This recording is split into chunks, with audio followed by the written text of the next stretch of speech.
L'origine du mot émancipation vient de la libération par la main, manus capere. Durant l'Antiquité, le maître affranchissait un esclave en lui mettant la main droite sur l'épaule. Pris par la main, littéralement, l'esclave devenait alors un homme libre, citoyen. Il est intéressant de remarquer que cette étymologie du mot suggère qu'une main autre que la mienne me libère, qu'il faut un libérateur, qu'on ne s'émancipe pas par soi-même, comme nous pourrions le croire. La main du maître fait accéder l'esclave à son monde à lui, celui des citoyens exerçant le pouvoir. De la même manière, l'acte juridique actuel, nommé émancipation d'un mineur, consiste à le déclarer autonome, à l'affranchir de la tutelle de ses parents et à lui conférer les droits d'un majeur. L'émancipation ne serait pas réductible à la rébellion, à l'insurrection, mais plutôt à sa traduction politique ou à son aboutissement politique. Ce n'est pas par exemple parce que l'esclave se rebellerait qu'on le dirait émancipé. Ce ne serait pas non plus parce que le mineur fugue, refuse l'autorité parentale, qu'il serait émancipé. Le refus de la loi, la transgression, la licence personnelle ne produisent pas l'émancipation. Celle-ci supposerait une libération par l'accès à un statut d'égal. L'émancipation est le processus par lequel des inégaux, dominants-dominés, accèdent à l'égalité, de droit, mais aussi de fait. Ce serait sa différence avec la libération, cette quête non pas seulement de la liberté, mais aussi de l'égalité. Donc on pourrait dire que l'émancipation est un processus éminemment politique, processus de reconnaissance de la liberté d'une personne et de son droit à être l'égal des autres. Est-ce qu'il n'y a pas au fond d'émancipation que politique et par des moyens politiques? La main que nous cherchions à l'origine de l'émancipation, en référence à l'étymologie manus, serait une main politique. Sa responsabilité incomberait aux lois, à l'institution scolaire. C'est d'ailleurs le récit que l'on fait de l'émancipation des femmes dans les programmes scolaires. D'abord l'école pour les filles, l'éducation, puis le vote, pas nécessairement le travail. Y a-t-il des moyens autres que politiques pour l'émancipation? Alors nous allons voir dans un premier temps pourquoi nous pouvons penser que l'émancipation est l'œuvre du politique dans une démocratie et que la main émancipatrice est politique, avant de voir les limites d'une telle position. Alors pourquoi l'émancipation du peuple est une œuvre politique ou dont la finalité, si cela démarre dans la révolte, reste la scène politique? La première raison est liée à la nature même de la démocratie. Pouvoir par et pour le peuple. Or, pour l'exercice de la souveraineté, le peuple a besoin d'autonomie, ce qui suppose chez lui de ne pas être soumis à un pouvoir extérieur à lui, ce qui serait contradictoire. Il faut qu'il se libère de toute domination. Alors de quelle domination s'agit-il? Cette domination peut être politique, celle d'un roi, ce ne serait pas la démocratie, ce serait la monarchie. Elle peut être religieuse, ce peut être la domination d'un groupe jugé supérieur, soit par le sang, la vertu, comme l'aristocratie, ou par l'expertise, un groupe de médecins constitué en comité scientifique qui prend des décisions à la place d'un peuple, en crise sanitaire, par exemple. Ce ne serait pas la démocratie, ce serait la technocratie. Mais la domination, elle peut être aussi économique, culturelle, genrée, hétérosexuelle, générationnelle, etc. On voit que la domination est polymorphe et tend à se reconstituer toujours. Donc les lois sont chargées dans un premier temps de cette protection de la liberté des uns contre l'hégémonie des autres. Liberté au sens de ne pas être esclave des autres, comme le disait Rousseau. Mais il y a une deuxième raison qui fait que l'émancipation est une œuvre politique. C'est l'essence même du peuple. Selon la vision moderne du peuple, il est né d'un contrat social. Le peuple ne se forme pas par des liens, fruits de la nature ou des coutumes, comme dans la conception traditionnelle. Lors du contrat, chaque membre s'engage à égalité, et c'est cette égalité qui est revendiquée en permanence. De plus, chacun est appelé en tant que citoyen, faisant la loi pour tous, à s'émanciper de son identité empirique, faite de liens communautaires, religieux, économiques, etc. Aucun de ces liens n'est légitime pour être la norme du droit. Pour cela, il faut s'affranchir de ces particularités et embrasser l'universalité. Donc la conséquence de cette fiction du contrat à l'origine du peuple est que la participation politique exige l'émancipation. Donc c'est un processus éminemment politique qui se fait par les lois, par la citoyenneté active. On peut même dire que l'émancipation est au fondement même de la vie politique et son horizon perpétuel. Nous venons de le démontrer. Pourtant, en ayant dit cela, nous n'avons pas épuisé tous les mouvements émancipatoires. Certains échappent à cette dimension politique. Et j'en donnerai justement un exemple. January, le janvier poilu, en anglais. January est un mouvement lancé par une étudiante sur les réseaux sociaux et qui incite les femmes à assumer leurs poils à contre-courant de ce qu'elles ressentent comme une pression sociale. Donc ça consiste à montrer des jambes de mannequins poilus, des aisselles poilues, ce dont on n'a pas l'habitude. S'agit-il d'émancipation ? C'est bien un appel pour les femmes à se libérer d'un stéréotype, un de plus qui rejoint l'ensemble des stéréotypes qui sont accusés de maintenir la femme dans une situation de dominée. Alors vous me direz que là encore, l'émancipation vive une forme d'égalité, celle du droit de montrer ses poils, comme les hommes.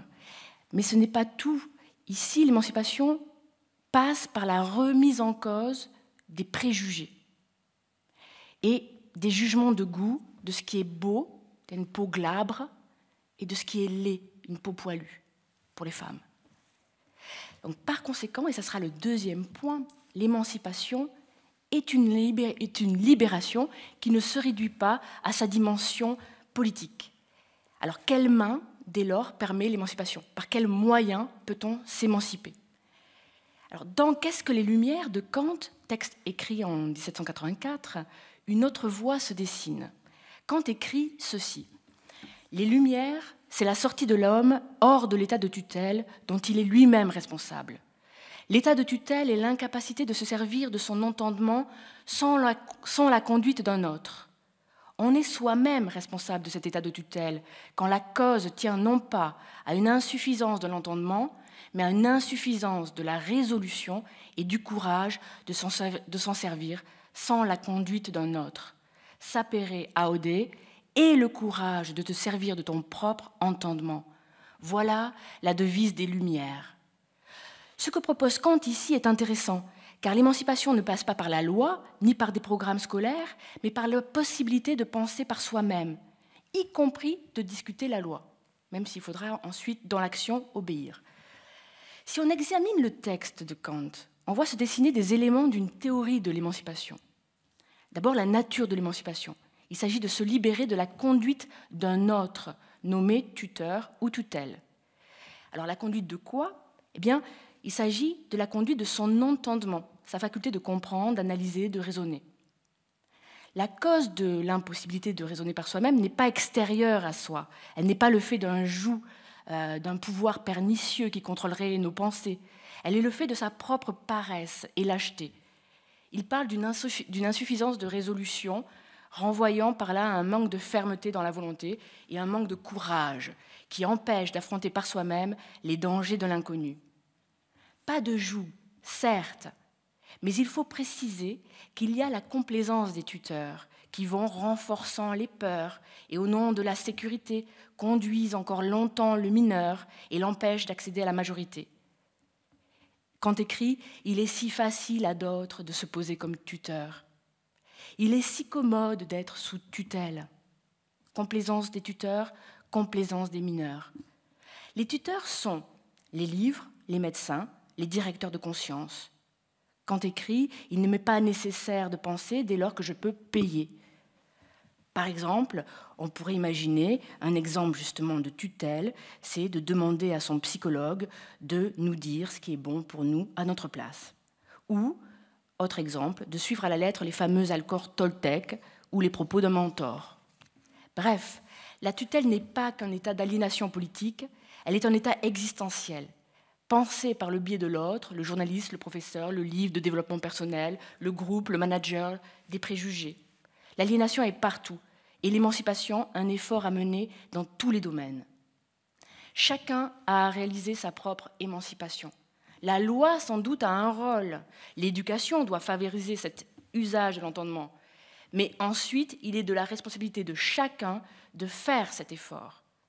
Par contre, est-ce seul que nous devons nous émanciper? Pas nécessairement. D'ailleurs, si on retourne à l'étymologie, la main, manus, la main qui secourt, peut être celle d'un autre libre penseur. Kant écrit à ce sujet ceci: qu'un public s'éclaire lui-même est plus probable que quelqu'un au-dessus de lui ne l'éclaire. Cela est même presque inévitable pourvu qu'on lui accorde la liberté, car il se trouvera toujours quelques êtres pensant par eux-mêmes, même parmi les tuteurs en exercice du grand nombre, pour rejeter eux-mêmes le joug de l'état de tutelle et pour propager ensuite autour d'eux l'esprit d'une appréciation raisonnable de la propre valeur et de la vocation de tout homme à penser par soi-même. Un autre penseur peut inciter les autres à se mettre à user de leur propre raison. Je reviens sur l'expression « un public s'éclaire lui-même ». Et il ajoute plus loin « et pour ces lumières, il n'est rien requis d'autre que la liberté, la plus inoffensive parmi tout ce qu'on nomme liberté, à savoir celle de faire un usage public de sa raison sous tous les rapports. » Donc le facteur favorisant l'émancipation du peuple est la possibilité pour lui de faire un usage public de sa raison. Pour cela, il faut des lieux où exercer sa faculté de juger et être entendu. Il faut des lieux de débat public. Alors, c'est ce que nous allons interroger à présent. Ce moyen proposé d'émancipation du public, le débat, est-il suffisant?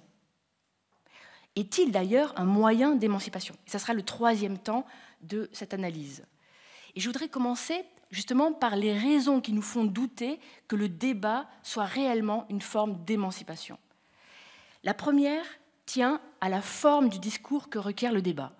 C'est un discours rationnel, argumenté, discours conçu pour la discussion et la mise à l'épreuve par l'argumentation d'autrui. Exiger que ce discours soit le discours légitime de l'émancipation exclut d'autres formes de discours et par conséquent d'autres locuteurs de ces discours. Et ce faisant, le débat ou le discours rationnel se met au service d'une certaine domination. Alors, quels discours sont exclus? Eh bien, il s'agit du discours de la narration, par exemple, les simples témoignages, comme nous avons vu dans le phénomène MeToo. Et pourtant, il y a bien là une émancipation dans le récit que quelqu'un s'autorise à faire contre un interdit social, tacite. On n'est plus, certes, ici dans l'exercice de son jugement, de son entendement, on est dans une forme de réappropriation de son identité par le récit de soi. Mais il y a aussi les discours émotionnels, coléreux, vindicatifs, qui ne sont pas rationnels. Il y a les discours polémiques, chargés d'invectives, et les discours du corps, dans le genre du discours tenu par Adèle Haenel lors de la cérémonie des Césars, récompensant Polanski, et dont Virginie Despentes dit dans son article « C'est terminé, on se lève, on se casse, on gueule, on vous emmerde ». Le « vous » étant les dominants et ceux qui protègent le système de domination.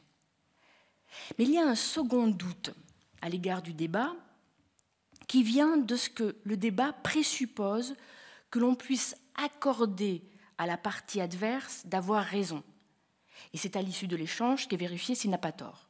Or, au nom de l'émancipation, il peut être nécessaire de refuser d'accorder un semblant de vérité ou de raison à l'adversaire. C'est ce que veulent les défenseurs de la cancel culture. Cet exemple est très intéressant pour le sujet qui nous occupe. Je vais développer ce qu'est la cancel culture. D'abord, le concept de cancel culture est apparu suite au débat suscité par MeToo et d'autres mouvements qui exigent que les personnes publiques répondent davantage de leurs actes. Il est utilisé avec un dièse militant sur Twitter. Le verbe cancel, littéralement, signifie effacer, supprimer, gommer. On peut le traduire par la culture de l'effacement, de l'annulation, du boycott, voire de l'humiliation publique. Alors, il s'agit de censurer des paroles offensantes en censurant les personnalités publiques qui tiennent ce genre de paroles, leur interdisant l'accès au débat public. Or, on a vu que le débat public était très important pour Kant. Alors pour donner un exemple, c'est le cas de J.K. Rowling, qui a subi les effets de cette cancel culture à cause d'un tweet qui a été jugé transphobe. Il a été appelé à boycotter ses œuvres. Je rappelle qu'elle est l'auteure de Harry Potter et toutes les expressions qu'elle pouvait diffuser sur les réseaux sociaux. Pour synthétiser le problème de la cancel culture, on peut dire que d'un côté, les détracteurs de la cancel culture disent qu'elle consiste à éliminer les voix non consensuelles et qu'il ne faut rien interdire au nom de la capacité de la raison à éliminer d'elle-même les opinions et les expressions fausses. De l'autre, les défenseurs de la cancel culture ont le sentiment que certaines paroles, parce qu'elles sont offensantes, n'ont plus droit de citer. Et donc interdire revient à dénoncer les anciennes formes de discours dominants et à les refuser collectivement au nom du progrès social. Donc il faut se réjouir, disent-ils, de ne plus avoir de nouveau à débattre sur des opinions sexistes, racistes, homophobes, transphobes, d'autant que ces paroles incitent à des menaces de mort par derrière, notamment contre les trans. Donc c'est bien au nom de l'émancipation que certaines minorités discriminées, contre une domination qui se manifeste encore dans les expressions caractéristiques, que les défenseurs de la cancel culture se mobilisent et se font entendre. Alors, faut-il interdire certaines opinions et expressions dans le débat public au nom de l'émancipation et du progrès social ? Eh bien, pour trancher cette question, avec le temps qui me reste, je ferai référence à Judith Butler dans Le pouvoir des mots, discours de haine et politique du performatif. Judith Butler s'oppose à la criminalisation de certaines paroles dites offensantes. C'est une position assez étonnante, mais elle la justifie par deux raisons. La première, c'est qu'elle dit « Nous pouvons toujours nous emparer des mots blessants en vue de les détourner, de les rejouer en les détournant de leur sens premier. Le langage devient alors le lieu d'une subversion émancipatoire, et elle donne l'exemple du mot « queer ». Ce mot signifie « bizarre ». Se veut blessant au départ, il est lancé contre les homosexuels. Puis, il est détourné par ceux qu'il est censé blesser en un mot identitaire. Queer, désormais, définit une sorte de post-identité, distingue des catégories gays et lesbiennes, jugées trop statiques, et les englobe. Queer s'oppose à normal, sans avoir de contour précis et se caractérise par sa fluidité. Le résultat de cette réappropriation du mot et que le mot finit par être dépouillé de son pouvoir injurieux, dénigrant, pour être chargé d'un pouvoir de reconnaissance et de rassemblement. La deuxième raison qu'elle invoque pour ne pas criminaliser les paroles offensantes, c'est que, justement, si on donne à la loi et donc à l'État le pouvoir de contrôler les mots, on met les minorités visées en position de victimes vulnérables, dominées et sans défense propre. On les prive de leur pouvoir d'agir, de leur propre puissance au sens spinoziste du terme, puissance d'autant plus forte qu'elle s'oppose à la domination. Donc il y a donc une puissance émancipatoire dans le langage lui-même qui serait perdue si on s'en remettait à l'intervention de la loi, de l'État, donc de la politique. En conclusion, nous étions demandé si l'émancipation du peuple et des individus qui le constituent n'était pas toujours politique et ne devait pas se résoudre par des moyens politiques. Donc, d'après la première définition d'émancipation, on en faisait un processus complètement politique. Il s'agissait de se libérer d'une domination en accédant à l'égalité. Mais avec la deuxième forme d'émancipation qu'on a trouvée, sortie hors de l'état de tutelle, l'émancipation n'est pas réductible aux politiques. La main émancipatrice, dans ce cas, c'est son propre courage et l'exercice de sa propre raison. Mais le discours rationnel ne suffit pas à nous émanciper. L'exercice de sa propre pensée ne suffit pas. Il y a d'autres moyens, nous l'avons vu, notamment avec le détournement des expressions des dominants et leur subversion. On pourrait ouvrir encore sur d'autres formes d'émancipation, mais pas cette année.